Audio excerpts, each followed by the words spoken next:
इस समुद्र का जो गंभीर तात्पर्य था वो समझ में नहीं आ रहा था। फिर और आगे विश्वामित्र जी आए। विश्वामित्र ने महाराज दशरथ से कहा कि आप अंजु समेत देहु रघुनाथ, छोटे भाई के साथ आप श्री राम को दीजिए। तो छोटे भाई का सबसे पहला अधिकार तो भरत का है। उन्होंने नाम तो नहीं लिया था कि श्री राम और लक्ष्मण को दीजिए, उन्होंने कहा था छोटे भाई के साथ राम को दीजिए। लेकिन कैसे अनोखी बात है, विश्वामित्र भी यही मान के चल रहे थे कि छोटे भाई का अर्थ है लक्ष्मण, और दशरथ जी भी जानते थे कि जब कोई कहे कि राम का छोटा भाई तो लक्ष्मण को मानना, और लक्ष्मण को ही लेकर के गए। पर श्री भरत तो आग्रह कर सकते थे कि प्रभु आपके बिना हम कैसे रहेंगे अकेले, आप मुझे भी तो साथ में चलिए, मुझे भी तो सेवा का सौभाग्य दीजिए। पर श्री भरत ने एक बार भी आग्रह नहीं किया। तो उनका बहिरंग व्यवहार ऐसा था कि इसके लिए वो शब्द जो गोस्वामी जी का है कि भरत पयोधि गंभीर, वो स्पष्ट दिखाई देता है। परिणाम क्या हुआ, प्रभु चले गए। और आप जानते हैं जिस समय जनकपुर से दूत पत्र लेकर के आए और उस पत्र का समाचार श्री भरत को मिला, श्री भरत क्या कर रहे थे? अगर ये लिखा होता कि माला में जप कर रहे थे तो लगता कि भाई वियोग में भी राम नाम का जप कर रहे हैं। पर समाचार क्या गोस्वामी जी लिखते, क्या खेलत रहे तहां सुधि पाई, खेल रहे थे बच्चों के साथ। अब जो श्री राम के वियोग में खेल में डूबा हुआ हो उसे कौन समझेगा कि श्री राम से बहुत प्रेम करते। हाँ, उस दिन थोड़ी सी झलक तो लोगों ने पा लिया।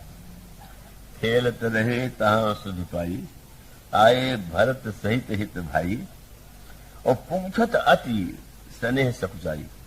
एक तो इतने संकोची है कि प्रारंभ से ही श्री राम को सभी देखते हैं और देखते ही रह जाते हैं अपलक।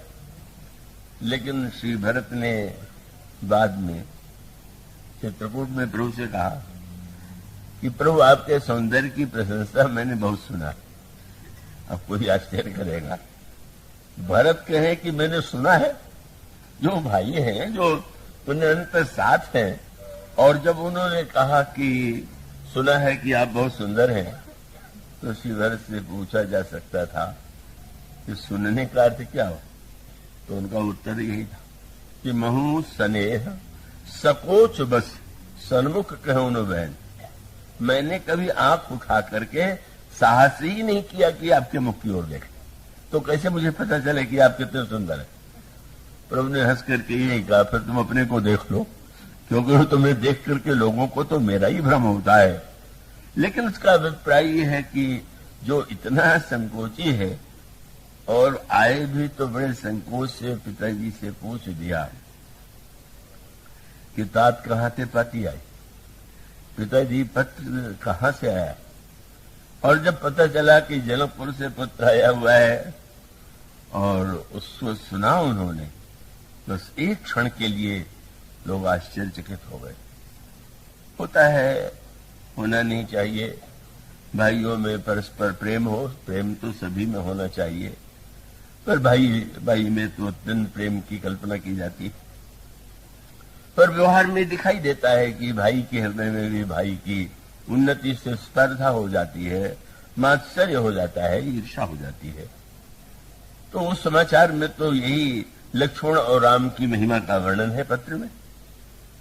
किंतु उसे सुन करके क्या श्री भरत को लगा कि क्या बताने, मुझे अवसर नहीं मिला, नहीं तो मैं जाता तो मेरा भी बड़ा नाम हो जाता और मेरा भी इतिहास में मेरी भी चर्चा होती। पर वो स्वामी जी ने कहा कि नहीं, सुनि पाती पुलके दो भ्राता, अधिक स्नेह समात लगाता। भरत के शरीर पर रोमांच हो आया और उसको देख करके लोगों को लगा कि अरे, हम लोग तो ये समझते थे कि श्री भरत के लिए कोई अंतर नहीं पड़ता, पर इतने प्रसन्न हो रहे हैं। तो बात ये तो उनका प्रेम तो बड़ा पवित्र है। वो स्वामी जी का शब्द है, प्रीति पुनीत भरत के देखी, सकल सभा सुख लहु इसे। जब लोगों ने देखा, ओहो, अपने भाई की उन्नति, अपने भाइयों के यश की कीर्ति का समाचार सुन करके जो इतना आनंद में डूब रहा हो, लगता है कि इनके हृदय में तो सचमुच स्नेह है, मानो एक झलक सी दिखाई पड़ी।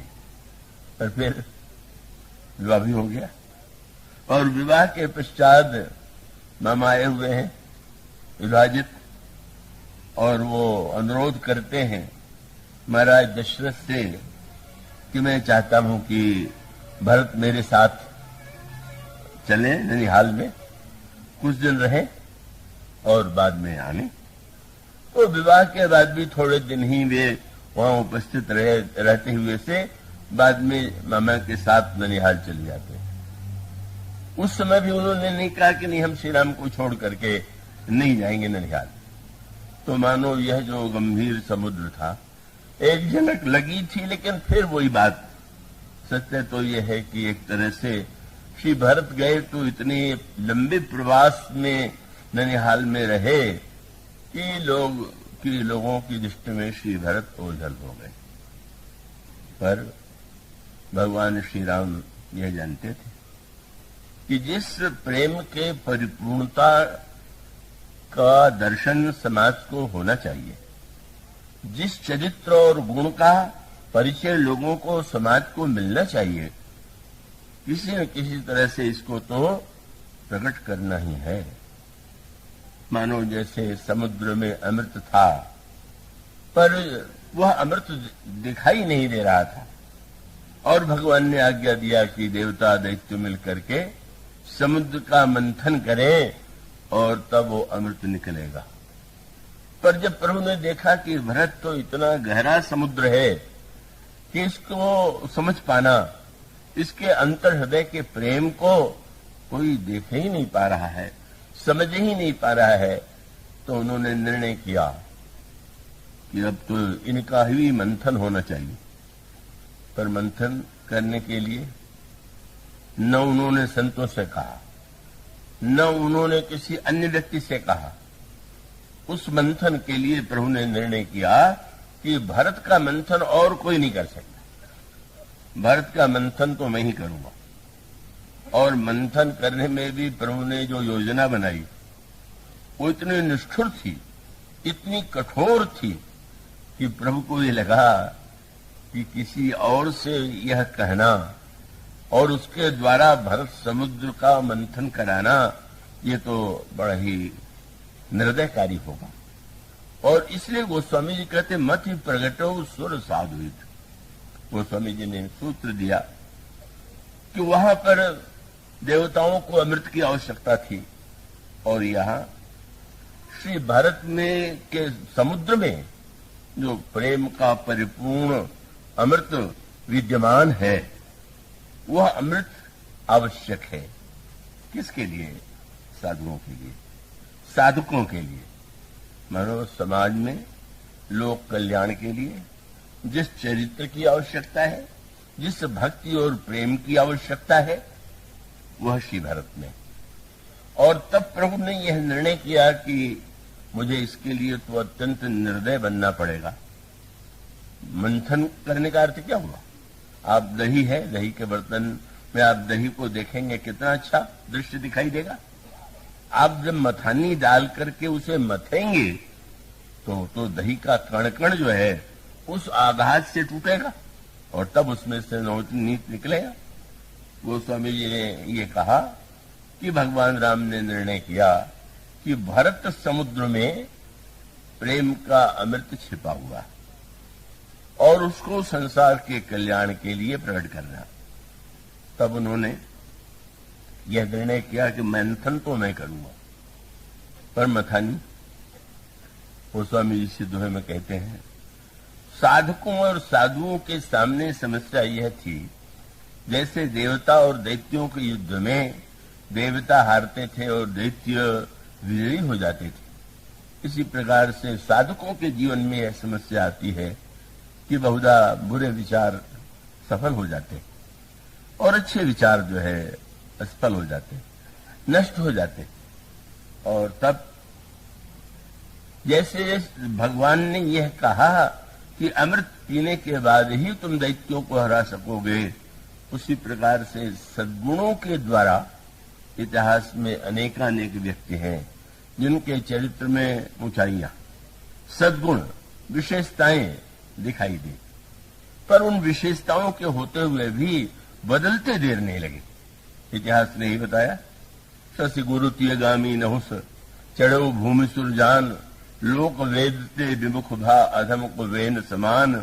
और वही सहसबाव सुरनाथ त्रिशंकु कहीं राज मद दीन कलंकु।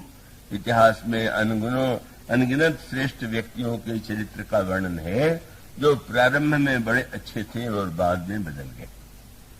और तब प्रभु को ये लगा कि जैसे देवताओं ने अमृत पी करके दैत्यों को हराया था, इसी प्रकार से भरत के चरित्र में, अंतःकरण में जो दिव्य प्रेमामृत है का उसके प्रकट होने के बाद जब साधक भरत के चरित्र का अनुगमन करेंगे, उसको आदर्श बनाएंगे, अपने जीवन में उतारेंगे, तो समाज की सारी बुराइयां समाप्त हो जाएंगी।